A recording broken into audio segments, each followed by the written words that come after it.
Welcome to Shorty SuperCoach. How are you guys? Once again, apologies about the poor audio. This fella, the chord's just not quite happening for me at the moment, so gonna have to replace that throughout the week. So for now, we are rolling with some very, very average. I think it comes through okay. It's just so quiet, and just clearly not as aesthetically pleasing to the old eardrums. So my apologies, but yeah, not a bad weekend. Hope you guys had a weekend that was pretty nice as well. Shorty went out last night. It was a slow Sunday at work. I tell you, I was cooked today. I didn't recover well at all, and wasn't even out that long. So we went out. Unfortunately, it was just me from the lads that actually went out. Had no soldiers. I was meeting some people out from TAFE. Another one of my housemates. She was had a party up in Melbourne, and then they were coming back down. Met them out. Went to Sailors, had a bit of a dance. Met this fella that watches the YouTube channel. So shout out to you, mate. You know who you are. It was awesome to meet you. Brad, who I go to TAFE with, one of his good mates. He loves it. He's been following it for a long time. Just shared a little Malibu and pineapple juice, the two lads. So, cheers to, well, good to meet you. And thanks for getting around the channel for all those years, mate. I hope you had a good night last night. But yeah, then we were done and dusted by 2 o'clock, I reckon. I was ready to go into Lammy's, but nah, there was no vibe. There was no vibe.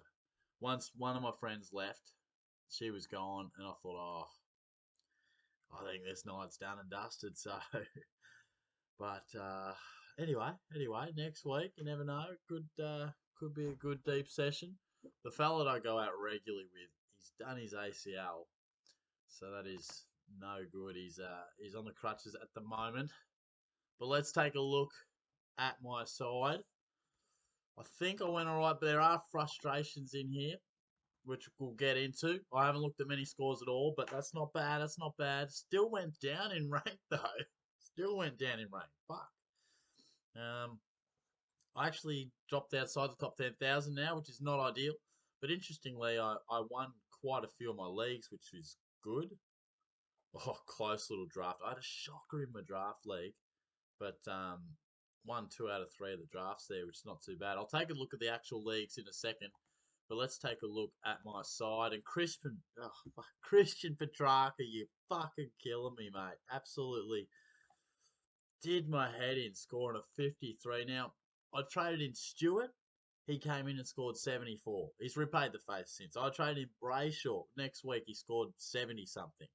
I traded in Petrarca. He comes out and scores 53. And I feel like it happened with someone else as well. So, anyway, it is what it is. But Tommy Stewart this week, 174. Second time he's had 40 touches. Dominant stuff. Georgie Hewitt just doesn't put a foot wrong these days, does he? Consistent as ever. Crisp, very similar. Hasn't got that ceiling as much, but he's so consistent. Jaden Short was, solid without being anything to get too excited about. And Jordan Ridley, good to have him back. Crucial. And McCartan's been rock solid as well. Gibcus 55 is probably time for him to go. First little price drop for him. And Hinge, it was good to see him get back to some form. He'd just been hovering in the 50s. So that, I know it's only minor and a lot of people have got rid of him, but it will be helpful over the next few weeks when I look to trade things around. Neil on the VC was super crucial. That was awesome. Because Jared Witt's 119 still would have been great, but whenever you get a 164, you never say no to that. Oliver was dominant, particularly early, 113. Laird racked him up down at the Cattery. McRae, he was slow for most of the day, but ended up ticking over the 100. So did Miller. Cripps was great. Brayshaw probably thought he would score better, to be honest, but he was still pretty good. And then look, there it is, Petrarca, just an absolute stinker. So that hurts a lot. I don't reckon he. I reckon that's one of his lowest scores in a couple of years. Like, he definitely hasn't done it this year, and I reckon last year he wouldn't have gone anywhere near that sort of a price score as well.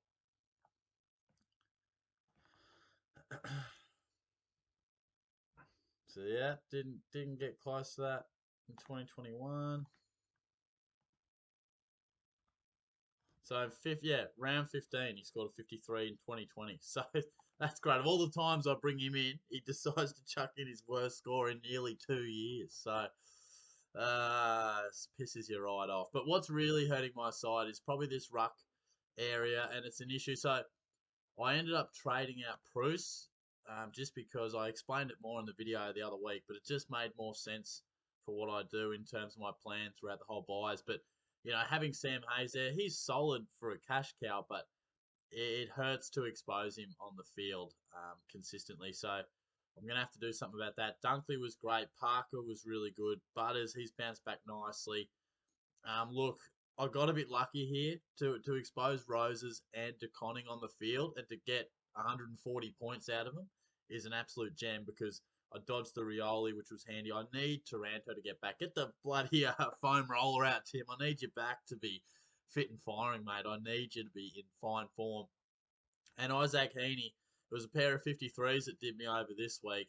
Heaney and Petrarca, probably two of my favourite players to watch in the game, but that was a disaster. So I was either trading in Bontempelli or Petrarca, and obviously on this week it would have been way better to go Bont, but it was a buy structure thing that sort of made me do that. And Heaney, well, look, if you look at Heaney, I know he started so well, but he's just not getting anywhere near the amount of time on the ball. Like early in the year, he was getting some. He's really getting minimal now, and it's really showing. So look at that for a first month. 3 scores over 130. And since then, he's only turned up twice. He's only been poor probably twice, but he just hasn't quite had that first month form anytime recently. So he's a guy that comes under a luxury trade, that's for sure. And Tim English, that hurts a lot. Tim English hurts me a lot, because I know I'm typing Sean Darcy, but Tim English, I really feel like I've got to get my hands on. He went bonkers. Fuck, Darcy went bonkers as well. So that's frustrating. I really wanted just a small price drop from him. A small price drop would have been handy. Oh, sorry, this is an update. So he will get a small price drop. But anyway. Overall, pretty happy with how I went. Improvement to be made.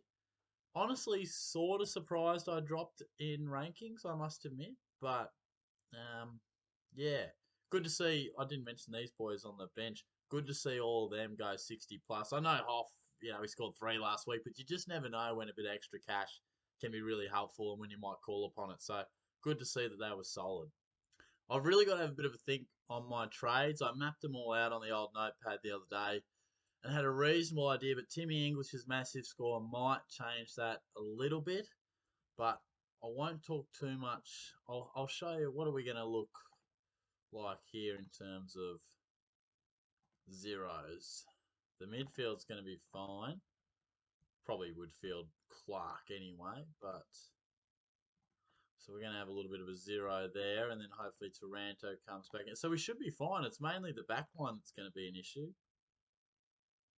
Yeah, it's pretty much just the back line. So we've got, we should be fine this week. It's really the round 13 bye that's going to be a killer, isn't it? So we should be fine. Most of my trading is all about trying to survive that round 13 bye. This week, in terms of the leagues, that's good. I always want to get a dub in that. That was crucial. That was crucial in the 8-team league there. We're back to number 1, baby. Back to number 1. That's good to see. Yeah, that was crucial to get the win there, and that puts me real close to the 8, just outside there. So good to get the win in Braggers as well. Again, we were pretty tight on the ladder there. I won that one by 11 points in the 8-team league. Got the dub there as well. Couple of close games here. Which ones did I lose? Just lost there to Jed Views. Disappointing. Got Ratsack covered by about 18 points. And then bang, 2,500 from Red Rockets. Well played, mate. And then another nice score from I Know Nothing. And got the W over there. So pretty happy with where I'm sitting with most of the leagues. Pretty well placed. But clearly through the buys, so much is going to change, and there'll be some teams that just don't make it through the buys. They haven't structured well. They're destroyed throughout, particularly next week.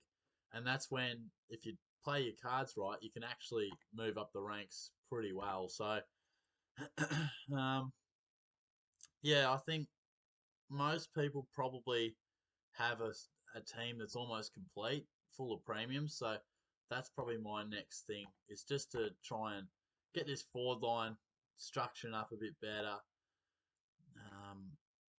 and just try and work things out a touch more. Whether Sean Darcy comes in, Tim English comes in, where'd Bailey Smith go? So there you go, a little forward eligibility there for old Bailey. That'll be interesting for some and for Bont. So very tasty options. Timmy English is up to 597. Ah, God. I'm gonna have to find a way to get him in, but I don't know how or when. It's gonna be tricky. It's gonna be tricky. Anyway, I'm gonna wrap it up, guys. Thanks for tuning in. I'm gonna try and smash this editing out and get it out to you in about 15, 20 minutes before 10:30. I'll talk to you soon. Cheers for that.